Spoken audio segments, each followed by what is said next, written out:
अस्सलाम वालेकुम, क्या हाल है आप लोगों के। मेरा नाम है सईद उमर रज़ा। एक बात समझ नहीं आ रही भाई मर्दों, आजकल आप रो बहुत रहे हैं। मर्द हजरात रो रहे हैं, कंप्लेन कर रहे हैं। कंप्लेनिंग नेचर कब सा हो गया भाई मर्दों का यार? क्या हो गया है आप लोगों को? आप कंप्लेन कर रहे हैं कि हमारी कोई सुनता नहीं है, हमारे भी जज्बात हैं, हमें जो है कोई प्यार नहीं करता, कोई हमें भी तो समझे। ये this sounds a little bit feminine. This is not a masculine trait. भाई ये मर्दों की ये आदत नहीं थी, कभी रही नहीं है पास्ट के अंदर। ये अब क्यों हो रहा है? पोस्टें में पढ़ रहा हूँ कि जो है ना, मर्द बेचारा अकेला ही रहता है, बच्चे शुरू में सब कुछ करता है, एंड में अकेला रह जाता है, बच्चे बीवी के पास चले जाते हैं, उनसे मोहब्बत करते हैं, ये वो है यार। क्या हो गया? मर्द हैं आप, मैस्कुलिन ट्रेट के कोई अंदाज़ा होना चाहिए ना भाई। समझ रहे बात? आप नहीं समझ रहे, मैं समझाता हूँ।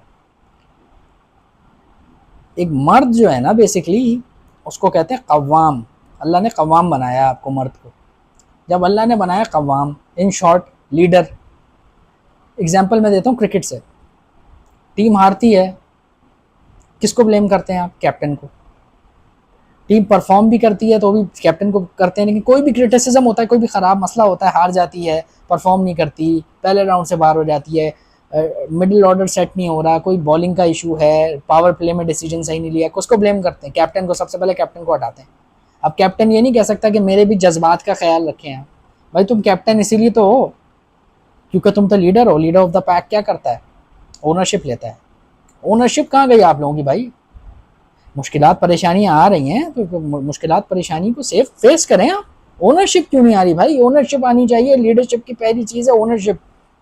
घबराना नहीं है। इवन जितना भी अंदर से घबरा रहे हो ना, आपसे कमजोर जो लोग हैं, जो आपके अंडर में हैं, उनको पता नहीं लगना चाहिए आप घबरा रहे हैं। उनको सामने मुंह से खोल के नहीं बताएं कि यार मैं घबरा रहा हूँ, मैं तो आगे चल नहीं पाऊंगा, या मैं क्या करूं, फंस गया हूँ। ठीक है, ये मर्द हजरात आजकल बहुत ज़्यादा करने लगे हैं कि भाई हमें इंपॉर्टेंस दो, हमारी भी मेंटल हेल्थ है। ठीक है, मेंटल हेल्थ तो है भाई, वो आपस में मर्दों में डिस्कस करें ना, जो आप करते भी हैं, लेकिन इसको ऑन मीडिया लेके नहीं आए, ऑन चीज़ों पे लेके नहीं आए। भाई मर्द मर्द होता है भाई, मैस्कुलिन ट्रेट है, अल्लाह ने बनाया जिम्मेदार ख़वाम। अब आपने उसी तरीके से चलना है मेरे भाई। ठीक है, तो रिस्पॉन्सिबिलिटी लेके कॉन्फिडेंट होके। ठीक है, ये बात है कि भाई जो औरतें हैं और बच्चे हैं उनको विदाउट एनी रीज़न प्यार किया जाता है, लेकिन जो लीडर है उसको कोई प्यार नहीं करता भाई। और दूसरी बात यह है कि आप एक चीज़ समझें। चीज़ क्या समझें भाई? आप मर्द हैं, आप पे जिम्मेदारी है, रिस्पॉन्सिबिलिटी है, मल्टीपल लोगों के हकूक़ आपको अदा करने हैं, पैरेलल में उनको लेके चलना है आपने। क्योंकि आप इंसाफ करते हैं, आप में अदल करने की एबिलिटी अल्लाह ने डाली है। ठीक है, अदल का मतलब है हर चीज़ को उसके मौजू मुकाम पर रखना। अब ये अदल और इंसाफ में फ़र्क है। आपको अदल दिया है कि यानी कि 10 रुपए की चीज़ है तो 5-5 रुपए बराबर आप तकसीम नहीं करेंगे। किसी के पास अगर 3 रुपए ऑलरेडी पड़े हुए हैं तो आप उसको कम पैसे देंगे, अब दूसरे को ज़्यादा देंगे। अदल का है अकॉर्डिंग टू द सिचुएशन आपने रिसोर्स को एलोकेट करना। तो भाई मर्दों की जिम्मेदारी यही है कि आदिल आए हैं आप ही लीडर होते हैं, आप ही हुकूमतें चलाते हैं, आप ही ख़ानदान को चलाते हैं, उसी को लेके चलते हैं, अपनी पूरी फैमिली को। आप एक बुनियाद हैं, तो आपके अंदर एबिलिटी होनी चाहिए चलाने की। रास्ता आप दिखाएंगे। ठीक है, और ये कमज़ोर हैं, ख़वातीन बच्चे ये कमज़ोर हैं भाई। आप ये समझें, ये कमज़ोर हैं, डरे हुए होते हैं। ये जो आप पे चढ़ दौड़ते हैं आपके। देखिए मजबूत आदमी जो है ना, आप इस तरह समझें, आपका बच्चा है और आप छोटा बच्चा है 7-8 साल। अब वो बच्चा तो सेल्फिश ही बिहेव करेगा ना। आपने जो है उसकी मदद करनी है ना। वो ये थोड़ी होगा बच्चा मेरे जो है ना मुझे टाइम नहीं दे रहा भाई, मुझे समझ नहीं पा रहा है, ये 8 साल का बच्चा मुझे नहीं समझ रहा है, मैं परेशान हूँ। भाई वो नहीं समझ सकता। He is not capable of understanding कि भाई आप स्ट्रेस में हैं। समझ रहे हैं बात? आप नहीं समझ रहे। तो शेर बने यार, मजबूत बने। मुश्किलात परेशानियां आएंगी, खड़े रहें बस। समझ रहे हैं? बस खड़े हो, खड़े रहें भाई। अल्लाह अकबर, अल्लाह से अपना लॉ लगाएं, मजबूत बने भाई। हो रहा है अब वेस्टर्न सिविलाइजेशन के अंदर मर्द बेचारे भी कर रहे हैं, परेशान है। बेचारे नहीं है, पहली बात है मर्द भाई, आपसे जिम्मेदारी, आपसे पूछा भी ज़्यादा जाएगा।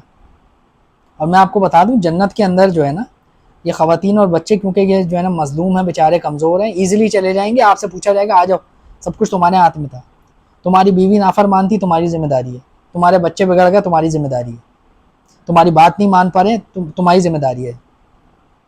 ठीक है, तो मजबूत बनो भाई। क्या हो गया, पहले ज़माने में आप चले जाए ना, जब जो है जंगलों में रहते थे लोग, ठीक है, उस ज़माने में मर्द क्या करते थे, शेर का भी शिकार करते थे, हिरन का भी शिकार करते थे, और ख़वातीन क्या करती थी, सिर्फ फ्रूट्स कलेक्ट करती थी जो ऊपर से गिरे हुए होते थे। उनको प्रोटेक्ट, देखिए मर्द प्रोटेक्टर भी है और प्रोविजनर भी है, दोनों काम का, प्रोटेक्शन भी देनी है, प्रोवाइड भी करना है, दोनों काम आपकी जिम्मेदारी है। ठीक है, अब एक और चीज़ मैं आपको समझा देता हूँ। प्रोवाइड करने का मतलब क्या है, बेसिक नेसेसिटीज़ आपने उसको देनी है, मेंटल कैपिटल देना है उसको, बच्चों को। ये नहीं है कि बच्चों को मैंने लैंड क्रूजर दिला दी है, उनका माइंड जीरो है, वो क्या कर रहे हैं, लैंड क्रूजर में आके जो है ना शो ऑफ कर रहे हैं बैठे हुए।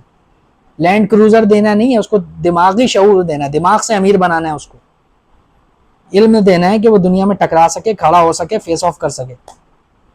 समझ रहे हैं, अपनी फैमिली को स्पॉइल करना नहीं है प्रोविजन, कि भाई शमीम भाई, फरीद भाई, गुलफाम भाई का इतना बड़ा घर है, वो टूर करते हैं, चार ये करते हैं, तो भाई मैं उससे भी ज़्यादा टूर करवाऊंगा और ज़्यादा पैसे दूंगा, मैं अपने छोटे से बच्चे को 10,000 पॉकेट मनी दूंगा।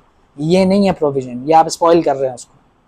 प्रोविजन का मतलब है according to the requirement, according to your scenario, कि भाई उसकी कैरेक्टर डेवलपमेंट भी मैंने करनी है और किस तरीके से लेके चलना है, उस पर मैं एतदाल करूँ। समझ रहे हैं बात आप? क्योंकि अनफॉर्चुनेटली एक अच्छा बाप, एक अच्छा मर्द वही है जो ज़्यादा पैसे ला के देता है, जो कि कॉन्सेप्ट ही गलत है। पहली चीज़ है, अपने बच्चों को ये बात समझाएं, रिस्क जो है वो अल्लाह देता है, बाप नहीं देता। बाप शऊर देता है, जो जिम्मेदारी अल्लाह ने लगाई है ना, दीन उसकी मेंटल डेवलपमेंट की लगाई है। प्रोविजन तो अल्लाह ऊपर से दे देगा, रिस्क सिर्फ खाना पीना थोड़ी होता है, अय्याशी थोड़ी होती है। और बाप चला भी गया तो क्या रिस्क बंद कर देगा? अल्लाह ने अपनी हर मखलूक का रिस्क माँ के पेट में ही लिख दिया है। समझ रहे हैं आप बात? और आपके जो बेगमात हैं, ये बचपन से आ रही हैं ना, बचपन में पैदा हुई हैं, आपके पास तो आई हैं 30 साल में, 25 साल में, 20 साल में, तो अल्लाह पाल रहा था ना इनको। सिमिलरली आपके बच्चों को भी अल्लाह पालेगा ना, तो ये बात समझें। ठीक है, इसमें मैं एक और एग्जांपल आपको देता हूँ। एक चीज़ है कि हज़रत इज़राइल अलैहिस्सलाम से पूछा गया कि आपको कभी जो है अफसोस हुआ है, आप तो सबकी जान निकालते हैं, रूह कब्ज़ करते हैं, तो आपको कभी जो है दुख हुआ है किसी की रूह कब्ज़ करते हुए? तो उन्होंने कहा दो सिचुएशंस ऐसी थी जिसमें मुझे दुख हुआ वाकई में, कि यार इस वक्त जो है अल्लाह ने मुझे हुक्म दे दिया, इस वक्त काश थोड़ा वक्त दे देता। एक वक्त था कि एक जहाज डूब रहा था, बहरी, a ship was sinking, there was a child, एक बच्चा था और एक माँ थी, एक पट्टा था लकड़ी का, उसके ऊपर एक माँ और एक बच्चा।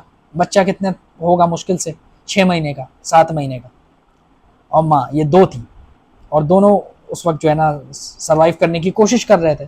तो अल्लाह ने हुक्म दिया इज़राइल अलैहिस्सलाम को, जाओ माँ की रूह कब्ज़ कर लो।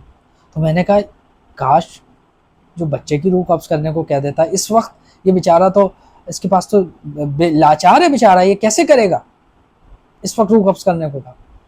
और कहा कि दूसरी दफ़ा कब अफसोस हुआ, शद्दाद आप जानते होंगे, जिसने अपनी जन्नत अपनी जहन्नम बनाई थी। ठीक है, तो उसने जब जन्नत बना ली अपनी सारी रिसोर्सेज को यूज़ करते हुए, उसने दुआ मांगी थी, ना मेरी आसमान में रूह कब्ज़ करना, ना ज़मीन पर रूह कब्ज़ करना। और जब वो जन्नत को देखने के लिए जा रहा था और घोड़े पे बैठ रहा था, तो एक पाँव उसका घोड़े के पीठ पे था, दूसरा पाँव गुलाम के हाथ में था। अल्लाह ने कहा रूह कब्ज़ करो इसकी। तो उस वक्त मैंने सोचा कि काश एक दफ़ा इसको जन्नत देखने ही दे देता अल्लाह। ठीक है, तो इन दो मकामात पर इज़राइल अलैहिस्सलाम कहते हैं कि भाई मुझे हुआ कि काश जो है इसको अल्लाह मौका दे देता। अब आप बात सुनो, वो जो लाचार बच्चा था ना, वो शद्दाद था। तो तुम जिसे लाचार समझ रहे थे, वो इस लेवल पे पहुंच गया कि वो अल्लाह होने का दावा कर रहा है और अपनी जन्नत जहन्नम बना रहा है। तो मेरे भाइयों, ये सब अल्लाह जो है रिस्क ऊपर से देता है, आपने मेंटल डेवलपमेंट करनी है बच्चों की, स्पॉइल नहीं करना। ठीक है, और प्रोटेक्शन, प्रोटेक्शन फिर मैं बात करूंगा, प्रोटेक्शन क्या है भाई, अपनी बीवी बच्चों की हिफाजत करना, प्रोटेक्शन फराम करना। प्रोटेक्शन फराम किससे करना है, ये भी है। बहुत सी खवातीन आजकल कंप्लेन कर रही हैं, ये हमें प्रोटेक्ट नहीं कर रहे, हमारे हस्बैंड हमें प्रोटेक्ट नहीं कर रहे, भाई प्रोटेक्ट नहीं कर रहे, प्रोटेक्ट नहीं कर रहे। और सिंपैथी भी हो रही है कि यार प्रोटेक्ट नहीं कर रहे तुम। अब जब उनसे पूछा जाता है भाई किससे प्रोटेक्ट करें, तो वो कहती है कि भाई आपकी बहन जो है ना, वो मेरे साथ लड़ती लड़ाती रहती है, आप स्टैंड नहीं लेते मेरे लिए, या फला आपकी खाला हैं, वो मुझसे लड़ती हैं, मेरे को दबाती हैं, आप स्टैंड नहीं ले रहे। तो मेरी बहनों, आप बात समझें, ये जिन चीज़ों को के लिए आप प्रोटेक्टर अपने शौहर को बना रही हैं, वो इन कामों के लिए प्रोटेक्टर नहीं है आपका। अगर खुदा न खास्ता बाहर से कोई आता है, आपकी इज्जत पे हाथ डालता है, आपकी जान पे हाथ डालता है, कोई भी एक्सटर्नल इन्वायरमेंट का, या कोई जो है ना शेर आप पे हमला करता है, या बाहर कोई इंसान आपकी जो है ना जान और माल और इज्जत आबरू पे हमला करता है, तो फिर आप देखेंगे कि वही शौहर आपका खड़ा हो जाएगा, कहेगा मेरे थ्रू आपको जाना पड़ेगा, अपनी गर्दन कटवा लेगा। ये प्रोटेक्टर की डेफिनेशन है मेरे भाइयों।